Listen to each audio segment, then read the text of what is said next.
Salut la team, ça fait déjà 4 semaines qu'on est ensemble sur ce défi perte de poids. 4 semaines que j'ai commencé une petite sèche. C'est passé ultra vite. Allez, il est temps de faire un petit bilan. Dans cette vidéo, vous verrez les résultats que j'ai obtenus, les défis que j'ai rencontrés et les leçons que j'ai apprises. C'est parti. Bon, il y a eu plusieurs contraintes pendant ces 4 semaines. Et ça, c'est pas tout à fait passé comme je le voulais. Pendant ces 4 semaines, on a mis en place un déficit calorique. Il dépendait en fait des semaines et de l'activité que j'avais pendant ces semaines. La première semaine, on a visé 350 kcal, ça correspondait à 15% de 2700 kcal. Puis les semaines suivantes, on est passé sur 500 kcal de déficit et ce coup-ci, ça représentait 15% de 3200 kcal. Et cette différence, en fait, elle est due au fait que entre la semaine 1 et la semaine 2, 3, 4, il y a eu une activité physique qui était beaucoup plus importante. Du coup, le total calorique a augmenté et j'ai pu, dans ce cas-là, augmenter le déficit calorique. Au total, sur ces 4 semaines, j'ai eu environ 12 900 kcal de déficit. On compte 7 700 kcal pour perdre 1 kg de gras. Donc normalement, j'aurais dû perdre en moyenne 1,6 kg. Évidemment, c'est des valeurs qui sont théoriques. Il y a plusieurs facteurs qui peuvent entrer en jeu, notamment la quantité de gras à perdre. Quelqu'un qui est en surpoids ou obèse va perdre potentiellement plus rapidement que quelqu'un qui a un petit peu moins de gras. J'ai vécu une sensation un peu bizarre en montant sur la balance cette dernière semaine. J'ai perdu 2 kg les 2 premières semaines, puis plus rien. Et c'est ça qui est un petit peu paradoxal, c'est que je sais en calculant que je ne pouvais pas perdre 2 kg en 2 semaines et que ça cachait quelque chose et que c'était tout à fait normal de n'avoir perdu que 1,6 kg. Ça, c'est la première leçon que je voudrais laisser, c'est que si on se focalise que sur le poids, les résultats ne sont jamais à la hauteur des efforts. Parce que j'ai vraiment eu l'impression de faire beaucoup d'efforts. Pendant ce défi, j'ai vraiment ressenti ce que vous pouvez ressentir quand vous montez sur la balance, que vous avez fait des efforts et qu'il n'y a rien qui se passe. Ça, c'est ultra frustrant. Mais ce n'est pas pour autant qu'il faut arrêter en fait. C'est justement pour ça qu'il faut d'autres valeurs que juste le poids sur la balance. Avant de commencer la sèche, je revenais d'une semaine de vacances en Italie et probablement que mes réserves en glycogène étaient pleines. Le corps peut stocker entre 300 et 400 grammes de glycogène et chaque gramme de glycogène est associé à 3 grammes d'eau. Ce qui fait que lorsqu'on a les réserves en glycogène qui sont pleins, on a entre 1,2 et 1,5 kg en fait, de stock en fait, d'énergie. Donc, lorsque l'on vide ces stocks, il y a une perte de poids initiale qui est significative. C'est d'ailleurs ce qui se passe les premiers jours lorsque vous décidez de couper les glucides le soir. C'est une mauvaise idée au passage. Votre corps va simplement se délester de ses réserves, mais ce n'est pas du gras qu'on a perdu. Alors effectivement, sur la balance, ça va se voir. Ce qui s'est passé, c'est qu'en contrôlant l'apport en glucides au début, en couvrant juste mes besoins, j'ai probablement vidé un petit peu ces stocks en glycogène. Ça a entraîné une perte de poids qui est plus ou moins rapide. Mais en réintroduisant les glucides en 3e semaine, c'était l'objectif d'augmenter les apports, notamment pendant les séances pour épargner les réserves, le poids a certainement remonté. Il est possible aussi qu'il y ait eu une prise de masse musculaire. En apportant suffisamment de protéines et avec un déficit calorique qui était modéré, c'est possible que le corps ait créé de la masse musculaire. Notamment parce que je l'ai beaucoup sollicité. Forcément, si j'ai pris un petit peu de masse musculaire, le poids sur la balance, il a diminué un petit peu moins vite. Donc bref, de toute façon, ce n'était pas focalisé que sur la balance. C'était ça l'intérêt, c'était de prendre d'autres mesures. Donc voici les autres mesures. Le tour de taille a diminué de 1,5 cm.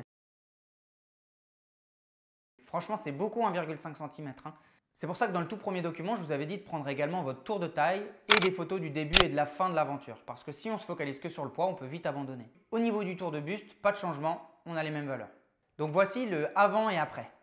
Je vois une vraie différence. Le bas du ventre commence à se dessiner, les abdos ressortent petit à petit et j'ai aussi l'impression que les poignées d'amour ont diminué. Cette graisse un petit peu au bas du ventre là, derrière le dos. Alors c'est vrai que j'aurais pu faire un déficit calorique plus agressif, passer à 20-25%. Mais je voulais vraiment que les performances physiques suivent. Pour rappel, je suis en rééducation et je ne voulais pas risquer une blessure de reprise. Je voulais aussi que ce soit possible de tenir ce déficit sur plusieurs semaines. Déjà que j'ai eu faim avec ces 15% de déficit, alors j'aurais vraiment lutté. Je pense encore aujourd'hui que 15% de déficit, c'est bien pour une perte de poids sur du long terme et qu'on peut le tenir plusieurs semaines. Donc, le point le plus important, c'est de ne pas se focaliser sur la balance. En tout cas, pas que. Je le répète, mais je crois que c'est un point super important. Pendant cette sèche, j'ai passé pas mal de temps en cuisine, j'ai fait varier mes repas. Et je crois que ça aussi, c'est une des clés de la durabilité d'une perte de poids.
ne pas s'ennuyer dans l'assiette.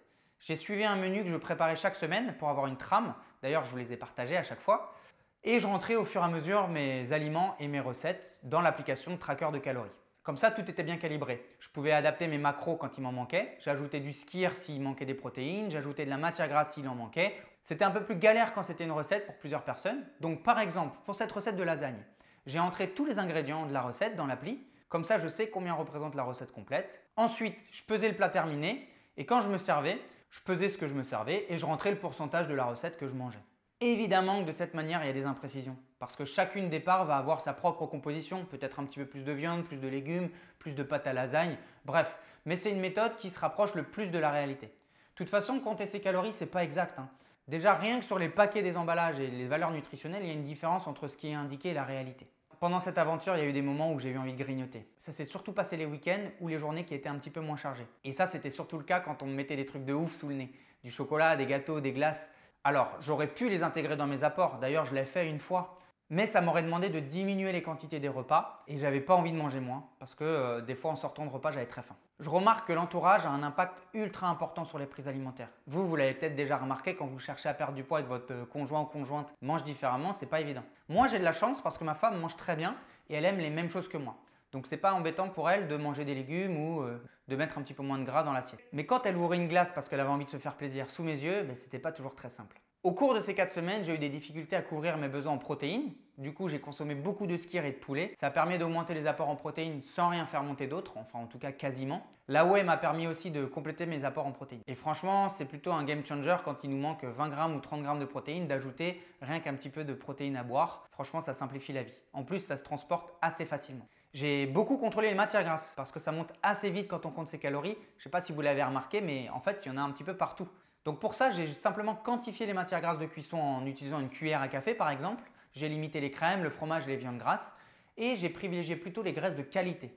Donc j'ai amené mes matières grasses avec des aliments qui sont aussi riches en protéines comme le beurre de cacahuète. Ça permet d'avoir des fibres, du rassasiement par rapport à de l'huile liquide et aussi des protéines. Ça marche aussi avec les noix, les autres oléagineux. Et perso, j'ai pas l'habitude de mettre beaucoup de crème dans mes plats et du coup ça m'a pas spécialement manqué. Pour les glucides, franchement je trouve que c'est une bonne chose de les peser. C'est trop dur d'estimer des quantités à l'œil et surtout, il y a une grande différence entre le riz, les pâtes, le pain par exemple. Et perso, je peux vraiment manger beaucoup sans faim. Si je me sers une grosse plâtrée de pâtes, quoi qu'il arrive, je vais la terminer. Et parfois, ça représente un peu plus que ce que j'ai besoin. En fait, je peux vraiment manger des quantités ultra importantes même si j'ai pas très faim. D'ailleurs, en parlant de faim, j'ai eu plusieurs fois assez faim, même plusieurs fois très faim. J'ai remarqué que ce n'était pas forcément une question de calories et plusieurs fois, j'avais atteint mes apports et j'avais encore assez faim pour me resservir. Par exemple, ce petit déjeuner là, baguette, œuf, même s'il représente près de 750 kcal, si on rajoute une banane ou des fruits, on est vite à 800-850 kcal. J'avais faim bien plus vite qu'avec du granola, du fromage blanc, des fruits et du beurre de cacahuète. Et c'est même un petit déj qui est un petit peu plus léger au niveau calories. Mais ça, je crois que c'est propre à chacun. Il y a des personnes qui seraient plus rassasiées avec de la baguette et des œufs certainement. Dans tous les cas, j'attendais le repas du midi pour manger quitte à l'avancer un petit peu, même si j'avais faim. Ça me permettait de ne pas grignoter et d'être un petit peu vigilant sur mes apports.